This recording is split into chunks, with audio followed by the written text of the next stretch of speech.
ঘরবাড়ি হারিয়ে এই তাঁবুতেই মাথা গোঁজার ঠাঁই নিয়েছিলেন গাজার বাস্তুচ্যুত বাসিন্দারা। কিন্তু শীতের শুরুতেই ভারী বৃষ্টি ও ঝড়ের পানির নিচে ডুবে গেছে তাদের অস্থায়ী সেই বাসস্থান। ভিজে গেছে কম্বল ও তোশকও। ফলে কনকনে শীতে পানি ভর্তি তাঁবুতে ঘুমহীন রাত পার করছেন গাজার অনেক বাসিন্দা।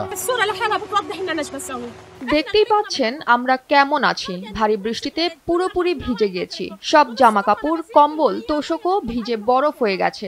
সকাল থেকেই তাঁবুতে ঢোকা পানি অপসারণ করার চেষ্টা করছিলাম। আমার হিপ রিপ্লেসমেন্ট হয়েছে। এই অসুস্থ শরীর নিয়ে শীত ও বৃষ্টির মধ্যে এই কাজ করতে হচ্ছে।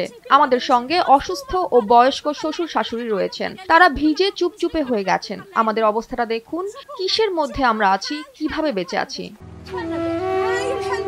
এমন পরিস্থিতিতে গাজার সিভিল ডিফেন্স অথরিটি একগুচ্ছ সতর্ক বার্তা দিয়েছে। জানিয়েছে বাস্তুচ্যুত যেসব বাসিন্দা নিম্নভূমিতে তাঁবু খাটিয়েছেন তারা যেন সতর্ক থাকেন।